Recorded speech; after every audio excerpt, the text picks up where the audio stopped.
Welcome to the Cybersecurity Vault. I'm your host, Matthew Rosenquist, CISO, industry cybersecurity strategist and advisor. And today's podcast is part of a series where I get to pick the brains of cybersecurity leaders as to what 2025 will hold for our industry. We're going to explore three areas. First, how attackers are maneuvering. Second, how business conditions are changing. And third, how technology innovation is impacting cybersecurity. And today, I'm talking with Rinki Sethi. Rinki is a vice president and chief information security officer at Bill, a board member, former CISO at Twitter and Rubrik, and a leading industry speaker. Welcome, Rinki. It's always great to chat with you. It's so amazing to be here. Thanks for having me, Matthew. So, every year, right, our industry changes and it seems like cybersecurity it always becomes more challenging. It never gets easier, right? The attackers are adapting. The business expectations always seem to be increasing, and they tend to increase faster than the budgets were given in many cases. And then there's this technology wild card, right, where adoption of innovative technology brings forth new challenges and new opportunities. So let's start with the attackers. In your mind, how are those threats, those cyber threats, changing in 2025, either from their tactics or capabilities, resources, focuses? What do you think? Yeah, and hopefully this doesn't sound cliche because everybody's talking about AI, but hopefully I can provide a little bit of a different angle on it. I like seeing both, like overseeing both security and IT. We're starting to see just AI pop up everywhere, LLM features and things Mm. pop up in all the third-party software we're using, but also a massive demand from employees, right? We want the latest and the greatest. We're seeing that we could do this much more efficiently. And we've got to figure out what the standards are, the security standards are, and how we do proper testing around just security testing around these new capabilities because they're very cool and we want to be able to adopt them. But the innovation and security is what we need to adopt. And so we're starting to see there's going to be proliferation and how we control and manage that while enabling employees. I think it's going to be tough. It's been tough towards in 2024. I think going into 2025, if we don't reinvent our security programs to think about this, I think it's going to be challenging. I think the attackers know this, that, hey, folks are using LLMs and a lot of unsanctioned application usage. And so how do we as professionals get ahead of that? So I definitely see that as one. The other one I'd hop into is kind of third party supply chain risk, which is not Mm. new. It's something we've talked about, but just weaving into what I mentioned earlier, right? It's going to continue being a big challenge. There's third parties that we hear about every day that are being breached, and how do we ensure that we, within our control, are able to manage our data and make sure that it's protected? And I only see this risk going up, tremendously, and especially with AI, that now doing hacks is getting easier for the attackers. The last one I'll mention is ransomware and extortion. I was just hearing a story yesterday of a company that had to decide whether to pay the ransom or not, right? And it's many times we hear it from schools and others, and they're not protected with the right backup and the right technology. And so it's those types of things that I think are going to be on a rise. And I think it's becoming easier for attackers to go and figure out which companies or which organizations have good security or not, and quickly go and attack and monetize on it. So three great areas. So a question on the first one, AI, right? You mentioned, companies are adopting, your company's adopting, or everybody's adopting it, and that obviously creates more potential attack surface. What is your worry, though, from the attacker's perspective? Is it the fact that they're using AI tools themselves to be more efficient, effective, scalable, whatnot? Or is it the fact that they're going to take advantage of that larger attack surface that you and other companies obviously are potentially putting out there? Where does your worry kind of reside? Yeah, I think the leveraging AI to conduct attacks, that's been kind of a challenge, and we've always in cybersecurity used AI to tackle that as well, right?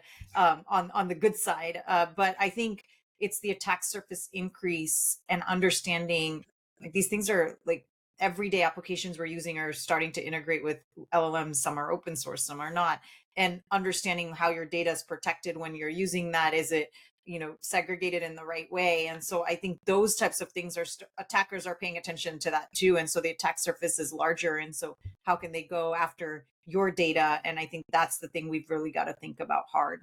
Yeah, and the good news there is that's something we can control, right? That's within our boundaries. Those are the applications that are, well, how the attackers are going to use AI and all those cool tools. We don't really get to control that. But what you're talking about is something that it's an opportunity. It's an opportunity to get ahead of it. It's an opportunity because it's within our domain. So it sounds like it's a positive thing out of all the bad. There's a silver lining to that particular bad thing. And then the supply chain attacks. Yeah, I think absolutely 2025. It's scalable, right? You hit one supplier, and now potentially all their clients. It's the same story, and why would you move away from something that works, right? Yep, I exactly. did And I hear on ransomware. Oh, go ahead. Oh no, I was just going to say you nailed it. And I think there's so much innovation happening in this space. Like you and I've talked about this in the past, that like how quickly can we, because you want to enable your employees to be able to use all this, and so how quickly can we bring in that security innovation to be an enabler to protect, kind of build a wrapper around this, such that like employees can use it and you're still protected at the same time and you're not playing whack-a-mole. Yeah, I mean, that's the key, right? You want to benefit. You want your organization, your company, everybody to benefit from these wonderful AI tools, technology. But at the same time, it's a race to be able to get security and proper controls, behavioral process, all that in place so it's not a liability to you, right? And an Right. advantage to the attacker. Now, you had also mentioned ransomware, and I read recently it was from Chainalysis. They said that ransomware actually went down in 2024. Not the number of attacks, but the actual ransoms paid. And they attributed that to victims kind of moving away from paying it and not paying it, as well as some law enforcement and actions that took out some big actors. Do you think that's going to hold true in the next year, where companies are feeling in mid stride and they've got better security and backup tools? You mentioned that they can recover. They don't have to give in and pay the ransom. Or do you think the attackers are going to adapt to that, get better, and push forward and earn more money next year? What do you think? Gosh, it's a tough question. I think it might be a little bit of both. And it's like, we as security practitioners only want to say, don't pay the ransom, don't pay the ransom. But, we are not in that necessarily. I think there's a couple things. I do think there's organizations that have really matured around this capability. They have good backup. They're making sure the backups are immutable, that they don't, that they're protected from ransomware. They have good protection on their servers and their infrastructure. But then there's like, schools and organizations that don't have the budget, that don't have the security expertise, they're still open to massive risk here. And it's a ransomware attack that drives them then to create the budget to go and invest in proper protections. And I think there's still a lot of those out there, and we hear about them every day, and some we don't even hear about, because they're kind of quietly dealing with this. So Yeah. um, I do think that there's opportunity. And of course, the attackers are getting more sophisticated too, right? On like, what can we do and how can we continue to monetize on this? So I think it's, and then again, like, I think the last thing, and we've been preaching this forever, is like, you do want to, that's the one area I think you really want to exercise, like incident response, and making sure that you've got a good plan together. You've discussed with your Tabletops. Do something as simple as do something. tabletops. Yeah, do a breach simulation, do something, Yes. and practice it all the way seriously to like, how are you going to communicate externally, and Hmm. what is the point of view, so you're not caught in a corner deciding in the moment on, are you going to pay or not, and how do you want to handle this, and what would we do, and what would be the impact, because under pressure we know it's like very, very difficult, and sometimes the wrong decisions are being made. So I think Yeah. that's a really key important thing. And no matter how much we say this, like, it unfortunately still happens, and lots of organizations are unprepared. I mean, that's great advice. It really is. You don't want to practice a crisis in an actual crisis, right? Time is not a resource that you have an abundance of, and practice and even a simple tabletop exercise typically uncovers gaps. You don't have a current contact list, or you don't have the right people to make a decision for external communications. Little things like that. It makes a difference if you just walk through it. So, okay, let's pivot a little bit. Running cybersecurity teams, and you've ran them your career here. It never gets easier. It always seems like expectations are going up, or there's more crunches on budget, or things of that sort. In 2025, what do you think are going to be the big challenges in running a successful cybersecurity capability? Yeah, I think we're seeing, like, I can talk from the CISO perspective. We're seeing the role of the CISOs change quite a bit, right? From when we started our careers to today. I mean, I remember nobody even knowing what a CISO, what cybersecurity was. Like, what is it that you do? And then all of a sudden, almost a decade later, all these breaches started happening, and all of us, your now parents, grandparents, know what cybersecurity is, and they're worried, and it's important to them. And now it's like gotten to be a very business centric rule, and the expectations are, the stakes are high, the expectations are high. And I think our role is changing quite a bit. And we've seen kind of, it be center in the news with some high profile breaches. And so I think that's going to continue. I think our rules are going to continue to evolve. What is expected from practitioners is going to continue to evolve. I think the regulatory and compliance around cybersecurity is shifting, and so we're seeing more and more, uh, you know, orders coming around cybersecurity globally that I think are going to impact us, hopefully in positive ways. I actually think that more regulation and more controls and more audits and things are better, just like you have on the finance side. So um, maybe it's wishful thinking, Matthew, like, but that's what I'm seeing. I really want things to change to make our rules kind of not easier, but like there have be more structure around how we do checks and balances. Um, I think the other thing is that our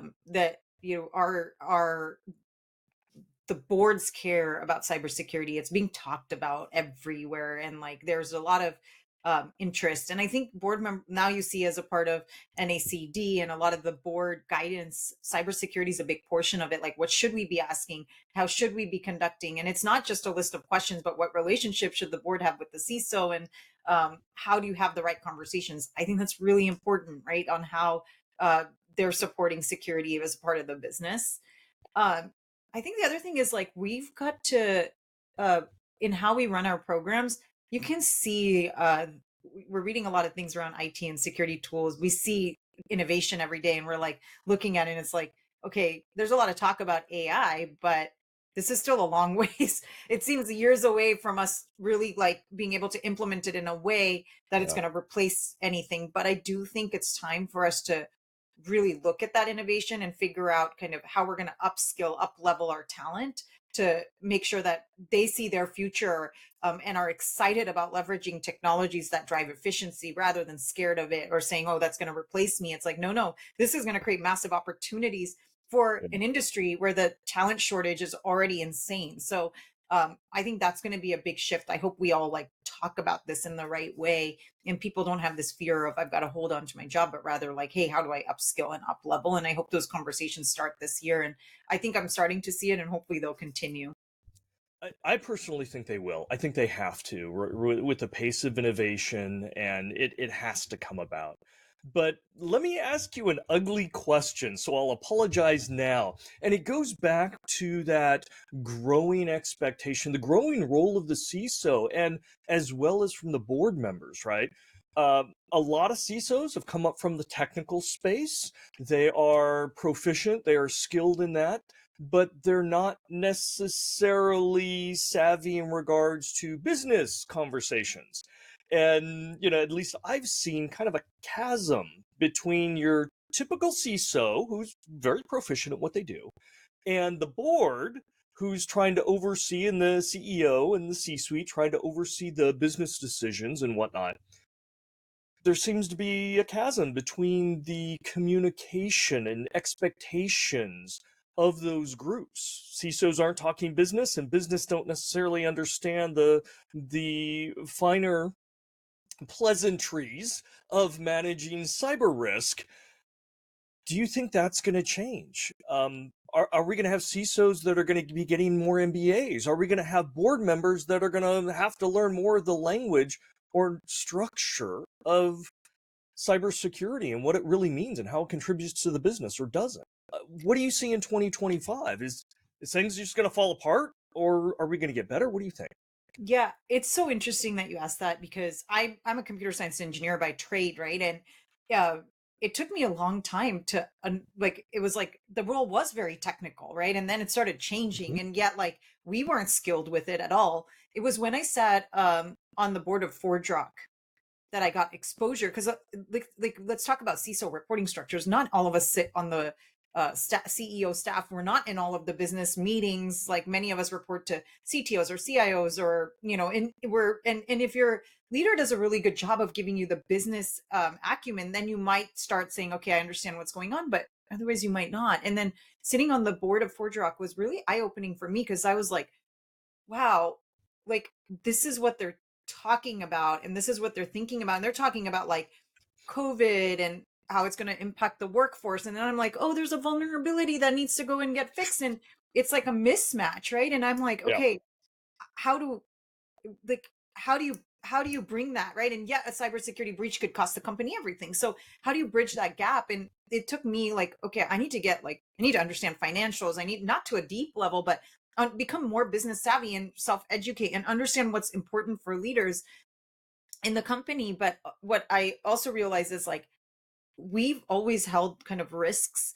Like we as security practitioners are like, okay, there's all these risks and it's ours to go and fix. And I think what we have to do is change that mindset to make it transparent. And so it's our job to surface risks, to bring complete transparency, to manage accountability, and make sure that the folks that are risk owners understand that you have a risk in your business. This is the impact of that risk, and making sure that you're giving your advice and educating them around it. But then ultimately, the accountability is on that leader. And when things are happening that you feel that could pose significant risk to the business, there's an escalation path where you're not necessarily the bad person that's going and reporting it, but that there's an agreed upon methodology around that. And I think that's the biggest important piece. And I think putting it back in business terms, but I do think we have to get more business savvy. I think the other thing I will add is like different organizations of different size. If it's a startup company, you Yeah. might need more of a security architect or a very technical leader in the beginning, and that will change over time as the business sees its successes and grows. So I think it's a really interesting paradigm shift that's happened for us. And some of us have like struggled and really like gone and learned that how do I transform, but it has really required a transformation for me personally on like how do I get out of my technical like speak, which I still love, but Mhm. and go into communicating and educating and continuing to do that. And especially at the board too, what is the most important thing that they need to take away, and it's not necessarily the technical jargon, right? Yeah, and they speak a different language, and that transformation you're talking, I love that word because I think it really is. You're not surrendering your skills as a CISO, you're learning how to be a business leader on top of that, and then be that important translator. Because if you go into the board and you want to talk about CVE something, you've already lost them. You've already lost your fight. You have to walk in and say, hey, here's a business impact. There's something going on. We call it a vulnerability, but there's a potential business impact that you need to understand. I'm going to talk to you in terms of revenue or margin or, market share, because that's the language they understand. Totally. And a lot of CISOs, especially junior ones, think, well, no, I own all risk. I manage risk. This is what I do for the company. And they don't realize that's what the board does too. They're managing the business risk, the competitive risk, but they don't understand cyber yet. So we got to figure out a way to cross the chasm from both sides, meet in the middle somewhere. But I think a lot of it really has to come from the CISO. They have to be able to speak the language of the board so the board can make those good business risk decisions that translates down into how the CISO has to deliver. But Yeah, yeah. couldn't agree more. I mean, it's, yeah, it's such an important change that's happening, and I think we have to be kind of self starters in this way to, because there's not a playbook on this. There's Not not a yet, not degree yet. program on There this. needs to be a master class, Yeah, you know, to help both sides. yeah, But yes, yes. Okay, so you had mentioned AI. Or everybody's mentioning AI, AI, AI, AI.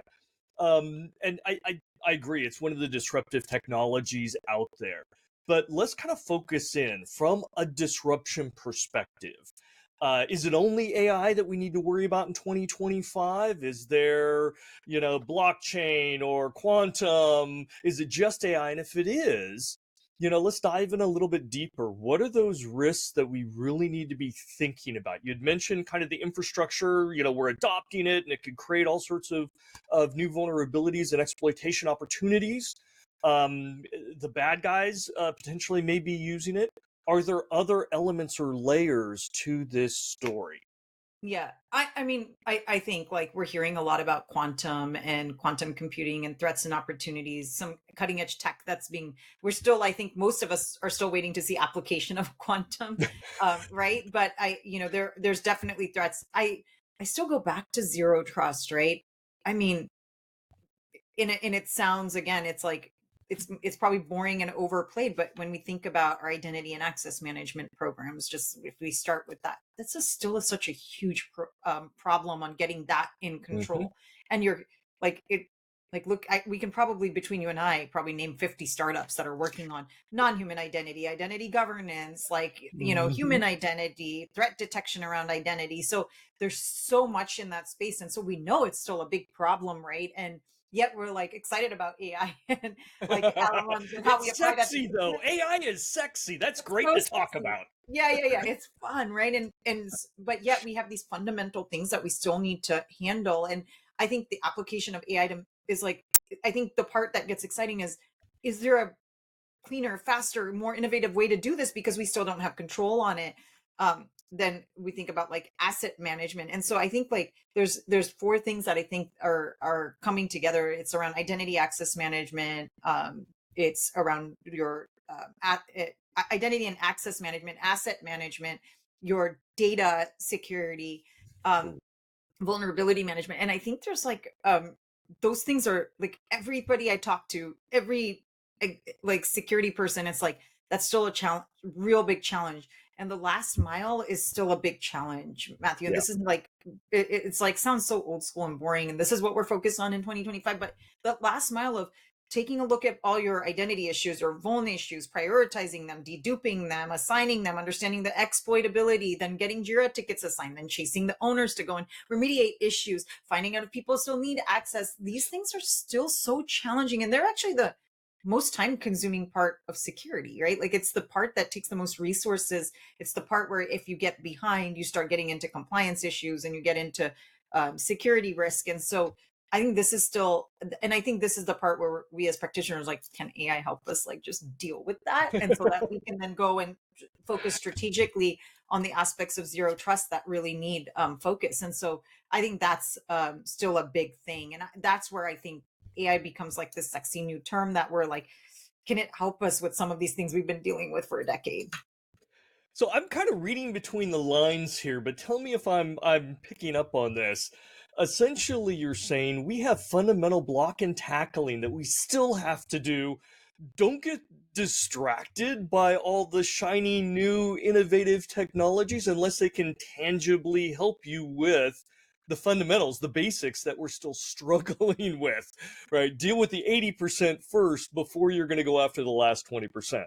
Is that what I'm getting from you here? Yeah, I think like I will hear pitches from any innovator that wants to talk, but it's always about, yes, I don't need to know that you're leveraging AI or using LLMs or whatever. It's what problem are you going to help me solve that is like Yeah. burning for me, right? And then it's interesting on, okay, if you can do this in an interesting way, let's talk about it. So I totally, yes, like we need to stop thinking about the buzzwords, but like how is this actually going to help our program really kind of progress, level up or become more efficient, or do it in a way that's, you know maybe that you need to scrape your existing technology and tools and just do this in a completely different way. So I think that's where it starts becoming interesting. I think most of the application of it still has a little bit to go. Agreed. And I think we also have to kind of pull back from some of that sexy marketing. I was at a conference talking, and some of the CISOs are like, yeah, we're looking at a deepfake technology and anti-deepfake technology and worrying about that. And I'm thinking, okay, no, that's great. That's sexy, but that's such a tiny fraction of the attacks. You haven't fixed yet your social engineering, your employees clicking on bad phishing emails. And you're getting, 500,000 of those a day in your enterprise. How many deep fake attacks are you getting a day? Well, we got one a couple of months ago. Okay, so you've got one last quarter, and you're looking at investing in that versus trying to improve your social engineering resistance. There's something wrong here, right? We're being distracted, right? So, okay, so last question here. And this really kind of gets back to everything that we're looking at in 2025.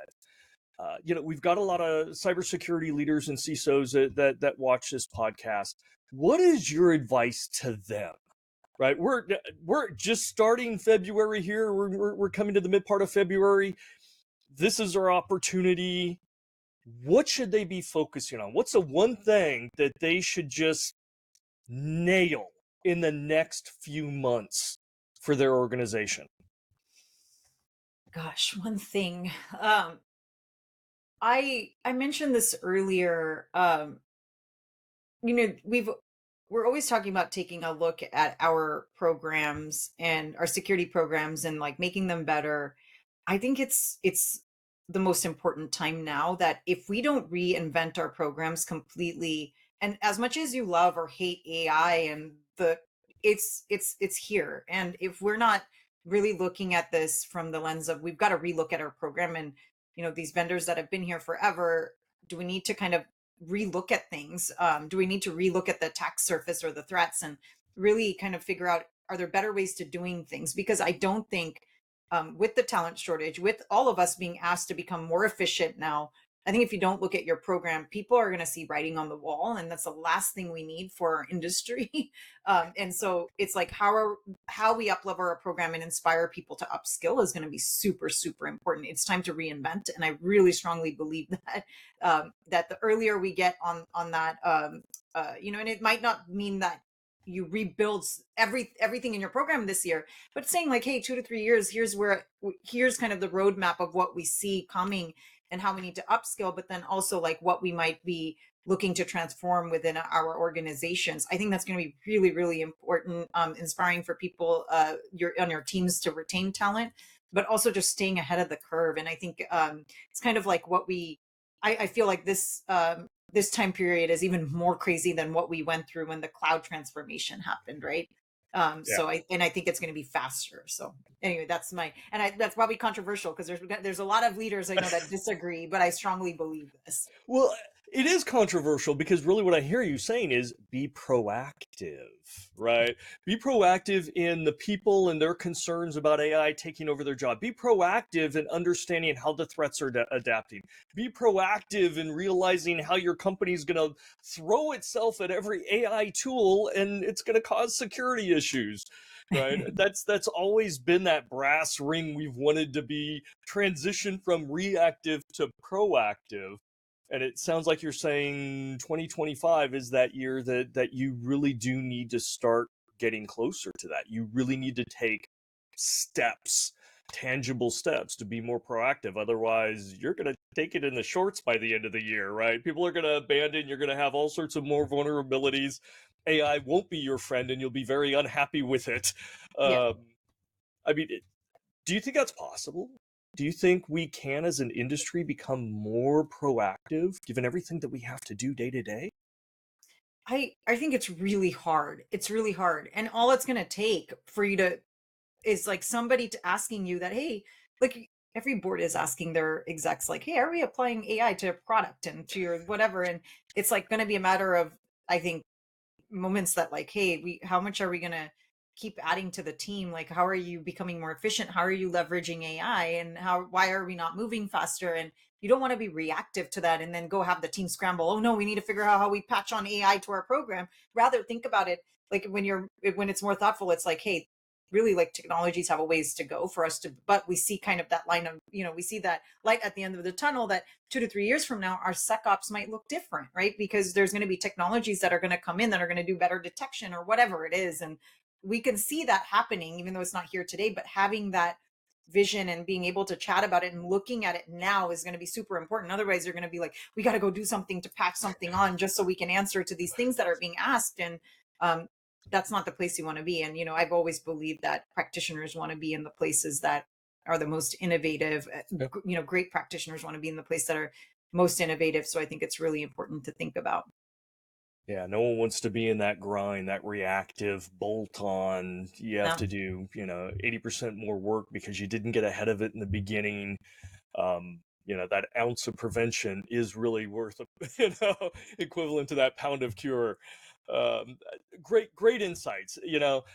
Rinki, Vice President, and Chief Information Security Officer at Build, thank you for sharing your cybersecurity insights today. Truly, just so many gems. Thank you so much. Thanks for having me, Matthew. I can't wait to do this again with you. And thank you all for watching. Be sure to subscribe and catch all the Cybersecurity Vault episodes where we chat with industry leaders to dive into the most relevant and interesting cybersecurity challenges, perspectives, and best practices. We'll see you next time.